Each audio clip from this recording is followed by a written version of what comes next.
Assalamualaikum warahmatullahi wabarakatuh. Saya Anung B. Aribowo, dosen di program studi sarjana Sistem Informasi di bawah Fakultas Teknologi Industri Universitas Trisakti. Di sini saya menyampaikan administratif perkuliahan, algoritma dan pemrograman di program studi Sistem Informasi. Saya mulai dari capaian pembelajaran lulusan. Pertama, mata kuliah ini dipetakan menjadi pengetahuan lulusan. Ya, profil lulusan pengetahuan adalah mampu memahami dan menggunakan berbagai metodologi pengembangan sistem beserta alat pemodelan sistemnya. Karena ini kami ada di program studi Sistem Informasi, dikaitkan dengan tujuan organisasi untuk mencapai tujuannya. Kemudian CPL yang kedua adalah keterampilan umum, yaitu memiliki kemampuan soft skill, terutama dalam komunikasi dan kemampuan belajar sepanjang hayat. Yang berikutnya adalah keterampilan khusus. Disinilah yang menjadi inti dari capaian mata kuliah algoritma pemrograman, yaitu mampu merancang dan menggunakan basis data, pengolahan informasi, dan berbagai alat teknik membantunya. Secara detail, capaian pembelajaran pengetahuan didetailkan lagi. Di sini kami akan memperkenalkan konsep dasar berorientasi objek dan sebagai bekal untuk kuliah lanjutan dalam disesuaikan dengan visi dari program studi Sistem Informasi, yaitu untuk menjelaskan cara kerja perangkat lunak dan data science. Selanjutnya adalah keterampilan umum. Di sini kaitannya dengan kemampuan mahasiswa untuk mampu berpikir secara algoritma berdasarkan studi kasus yang diberikan. Jadi secara komputasional mereka harus mampu menerjemahkan problem menjadi algoritma. Selanjutnya lebih detail adalah mahasiswa harus mampu melakukan transformasi pemetaan masalah, baik itu secara aritmatika, penugasan, kemudian transposisi, kemudian penggunaan aljabar boolean dalam struktur perulangan dan percabangan. Kemudian tentu saja juga struktur-struktur sekuensial, percabangan, dan perulangan. Selanjutnya membuat algoritma atau program secara modular menggunakan teknik fungsi dan subrutin. Lalu terkait dengan itu juga bagaimana mengolah file dari dari file sistem untuk dibaca dan diolah. Ya, kuliah ini terdiri dari 14 pertemuan. Mulai dari pertemuan pertama menjelaskan prinsip dasar algoritma, kemudian bagaimana cara kerja komputer dan bagaimana komputer menerjemahkan bahasa tingkat tinggi untuk kemudian dieksekusi oleh CPU. Yang kedua adalah bagaimana mahasiswa menerjemahkan problem, mulai dari problem yang sangat sederhana, yang secara umum nanti dalam perjalanan kuliah kami sampaikan dengan kerangka input, proses, dan output. Kemudian menggunakan bagaimana merepresentasikan algoritma itu secara pseudocode dan juga menggunakan flowchart. Kemudian juga kami menjelaskan tipe data primitif dan kemudian perintah input-output di Python. Kemudian ada perintah assignment, lalu dilanjutkan dengan tipe-tipe data dasar, yang di sini lebih fokus ada satu pertemuan khusus untuk menjelaskan tipe data string, karena di dalam bahasa pemrograman Python yang digunakan di kuliah ini tipe data string punya fungsionalitas yang agak luas dibandingkan bahasa pemrograman lain.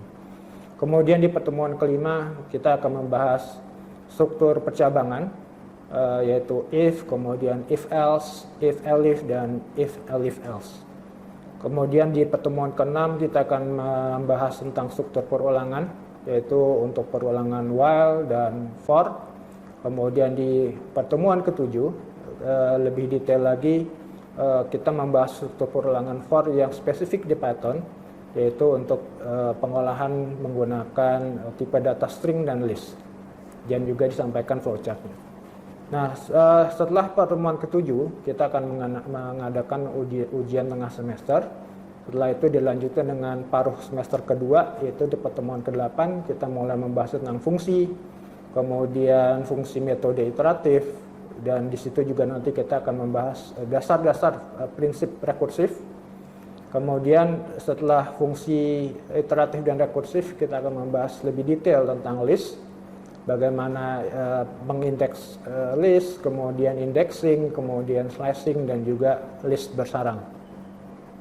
Di pertemuan ke-11, kita akan membahas tipe data dictionary, yang merupakan satu tipe data bawaan juga dari Python yang bisa kita manfaatkan, dan nanti kita akan gunakan di pertemuan terakhir, di pertemuan ke-14.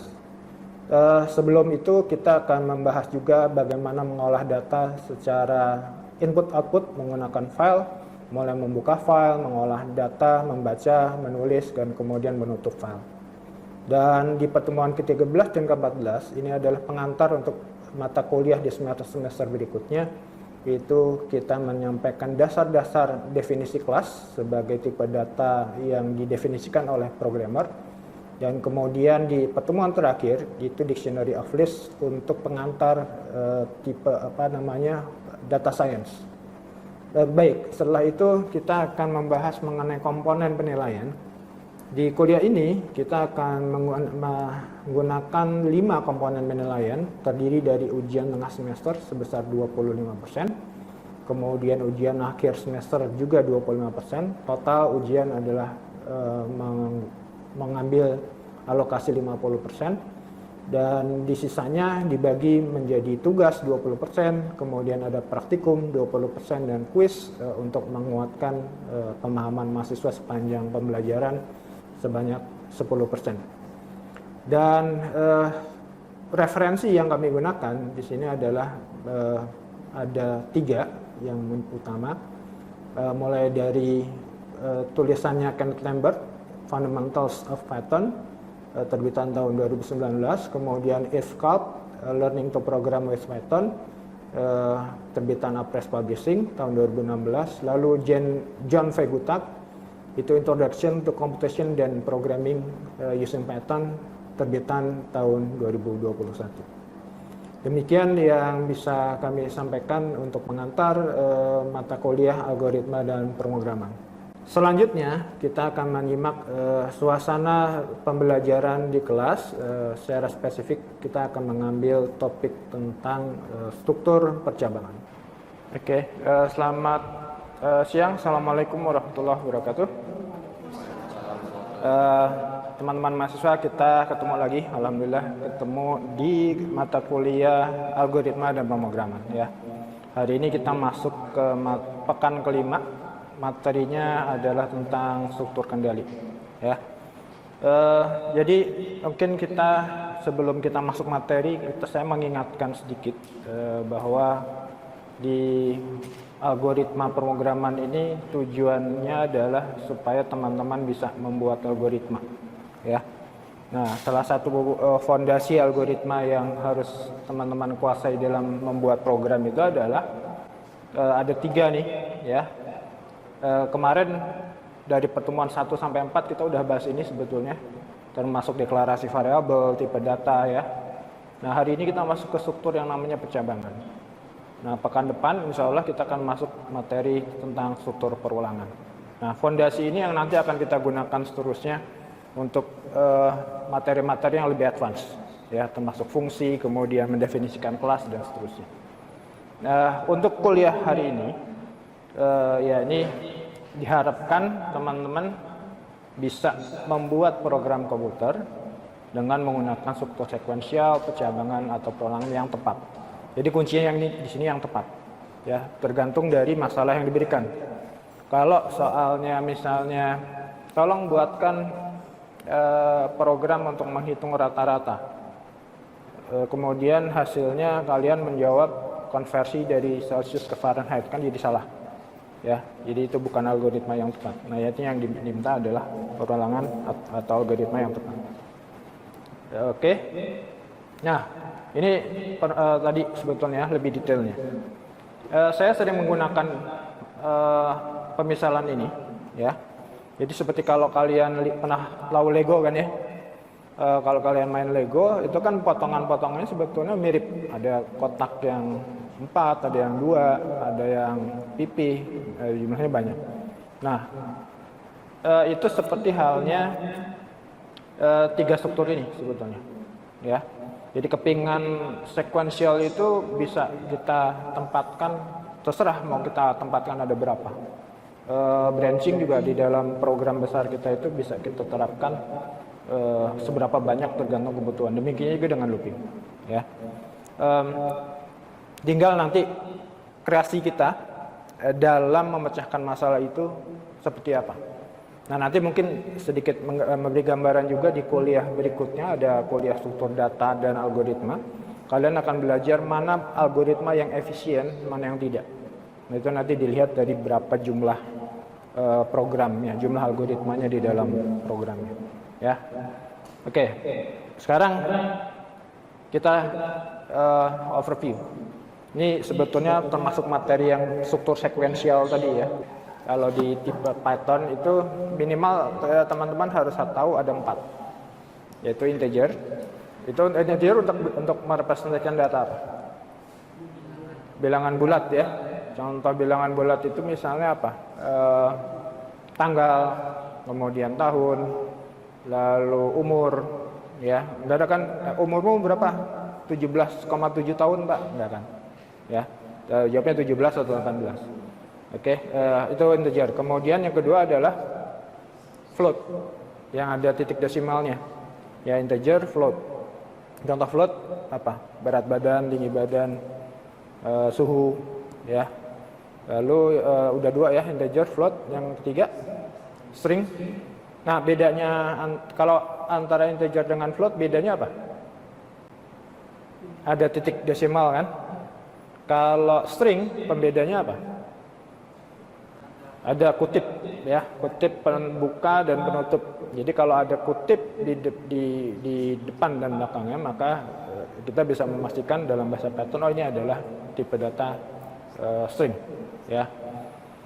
Lalu yang keempat, nah yang keempat ini akan kita gunakan dalam kuliah kita hari ini, yaitu tipe data boolean ya. Tuh, ya. Nah, perhatikan kalau memeriksa kesamaan, sama dengannya harus kalian tulis 2 buah secara berurut, nggak boleh ada spasi ya. Kenapa harus ada 2? Ada yang mau bisa jawab nggak? Oke, apa yang salah? Coba buktiin data kalau salah. Tapi ini kalau 1 ya nanti dianggapnya sebagai inisialisasi variabel. Betul ya. Jadi kalau kalian bilang di sini n sama dengan 10, sama dengannya berapa? 1. Kalau sama dengan 1, maknanya adalah istilah di tempatnya assignment ya. Kita meng-assign nilai 10 ini ke variabel n. Ya. Jadi kalau di sini kita tulis print x sama dengan n, maksudnya berarti nilai n-nya diberikan ke x. Ya. Karena kita inginnya adalah mengecek apakah x nilainya sama dengan n, bukan melakukan assignment, maka teman-teman harus menggunakan 2 buah tanda sama dengan. Itu juga harus diingat. Kalau yang ini tanda pentung kita bisa bilang not equal ya. Jadi not sama dengan, not equal ya. Kita ambil contoh yang sederhana aja. Ini nanti ada 2 atau 3 slide ya. Contoh cukur percabangan tuh kayak gini. Salah satu kasus di mana teman-teman bisa menggunakan struktur percabangan itu adalah kalau bikin program yang menampilkan sebuah menu. Menu itu kayak pilihan kan. Tolong kamu mau memilih nomor berapa? Nah kayak gitu. Ya di sini contohnya mau pilih mengkonversi dari Fahrenheit ke Celsius atau Celsius ke Fahrenheit, gitu ya.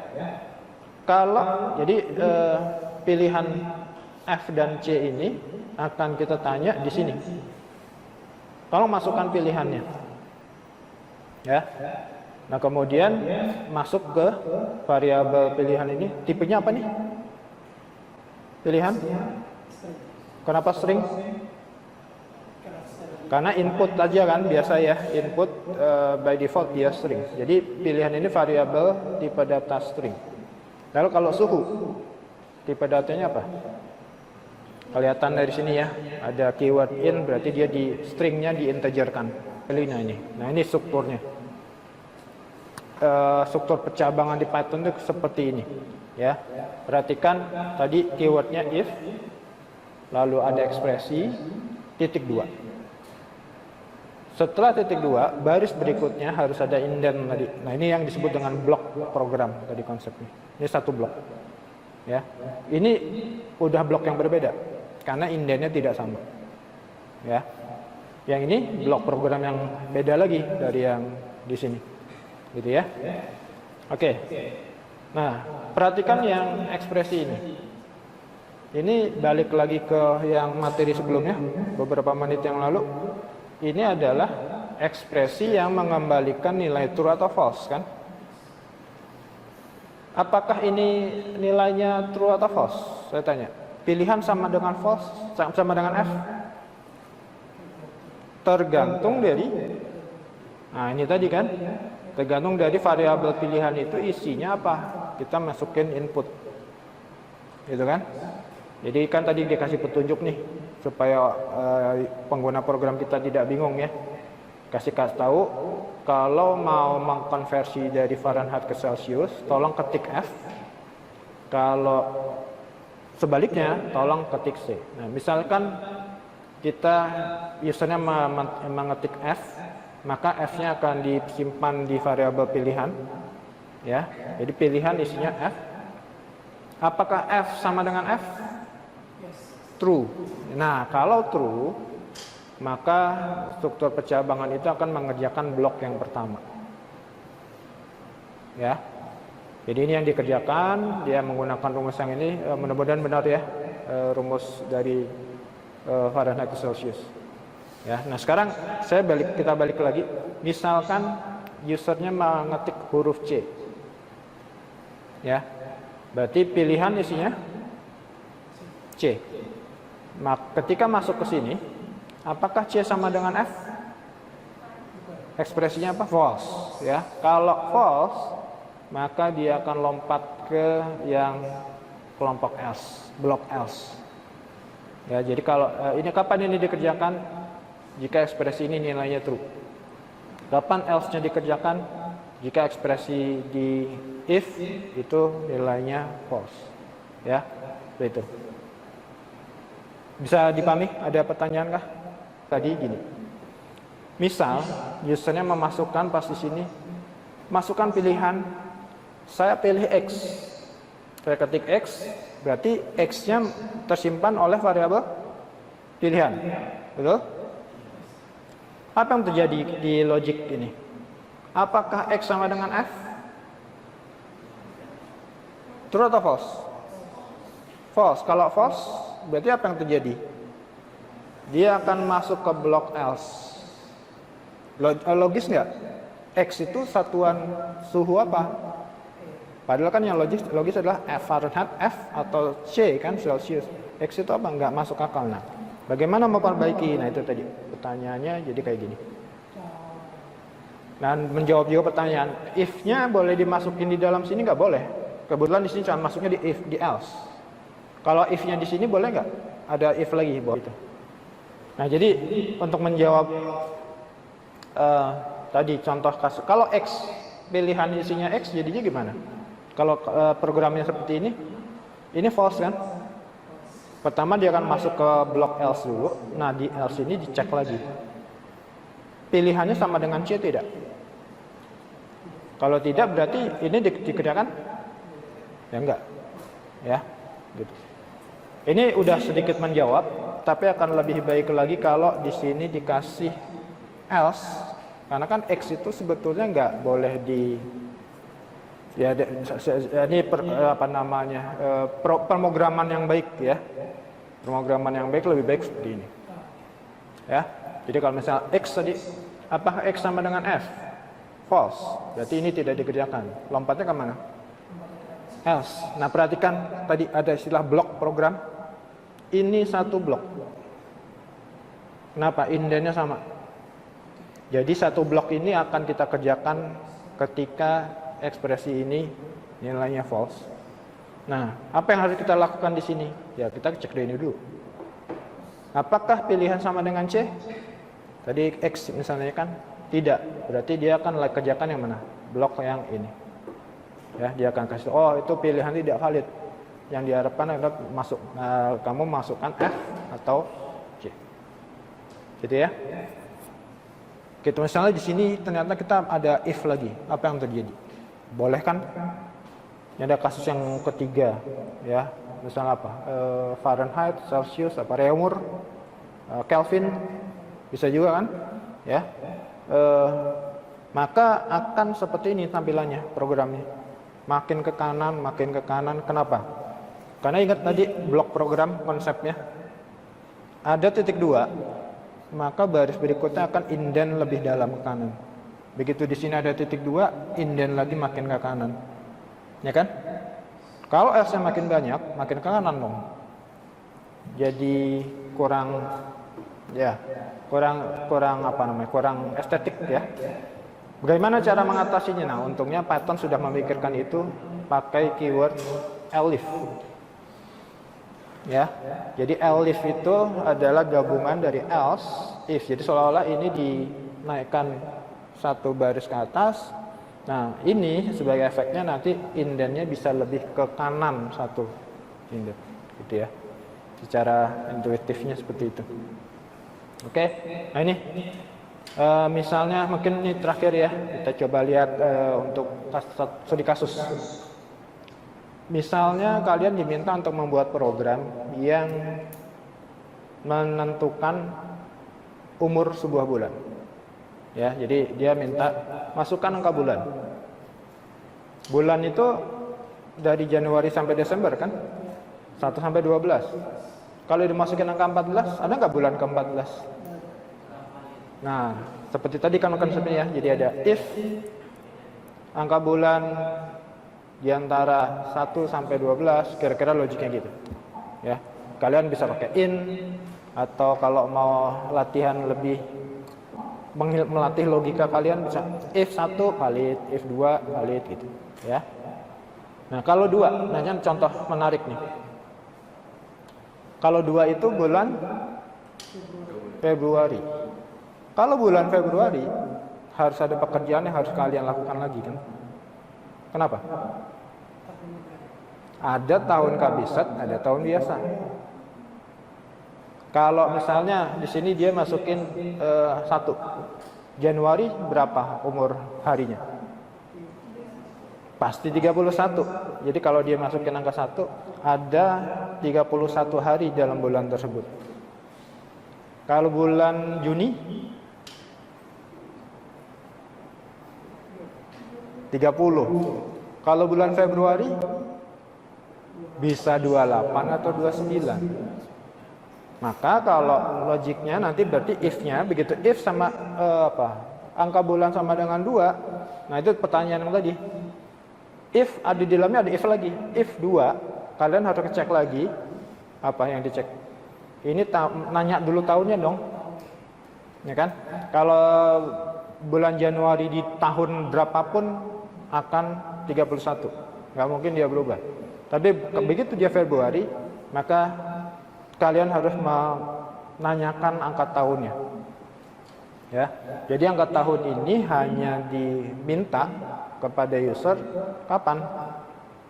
If angka bulannya sama dengan 2. Ya, kira-kira seperti itu. Ya. Nah, ini yang agak rumit adalah untuk menghitung bulan tahun kabisat. Ya, ini kalau yang paling mudah adalah habis dibagi 4, ya kan? Tapi ternyata secara astronomis tidak seperti itu. Karena harus dicek lagi apakah habis dibagi 400. Jadi ya itu ada, mungkin kalau kalian tertarik nanti bisa lihat di Wikipedia ya. Jadi kenapa kita lebih sering pakai yang 4? Karena 400 tahun sekali. Nah, itu jarang terjadi kan. maka kita akan lebih mudah untuk pakai yang bagi 4 aja.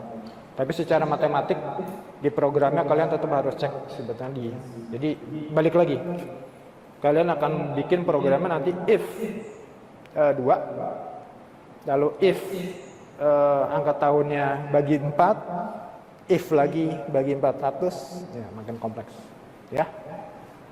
Seperti itu kira-kira materinya.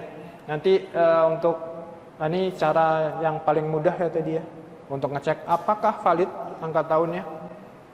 Jika angka tahunnya in himpunan ini, maka dia valid. Atau pakai ini juga boleh. Jika ini berarti apa gimana? Ini pakai operator boolean, konektor boolean ya. Jika month lebih besar sama dengan 1 dan month kurang dari sama dengan 12, ya misalnya dia masukin angka 1 tadi. Ini true atau false? Kalau 1 true kan? 1 kurang dari sama dengan 12, true and true. Nah, gitu logiknya. Main logik lagi. Logika boolean lagi ya. Enggak. Ya, tapi silakan nanti buat latihan. Minggu depan bisa kita bahas ya dalam pertemuan berikutnya. Baik, terima kasih atas perhatiannya. Ada pertanyaan sebelum ditutup? Lantas dia akan ngecek 12 kali baru bisa jawab false. Dibandingkan yang ini dia ngecek cuma 2 kali kan? 2 kali di N kan dapat. Tapi kalau ini dia harus ngecek at most 12 kali. Begitu. Ya, jadi efisiensinya gitu. Jawab ya. Ada lagi? Cukup ya. Yang lain cukup ya. Mudah-mudahan bisa memberi pemahaman.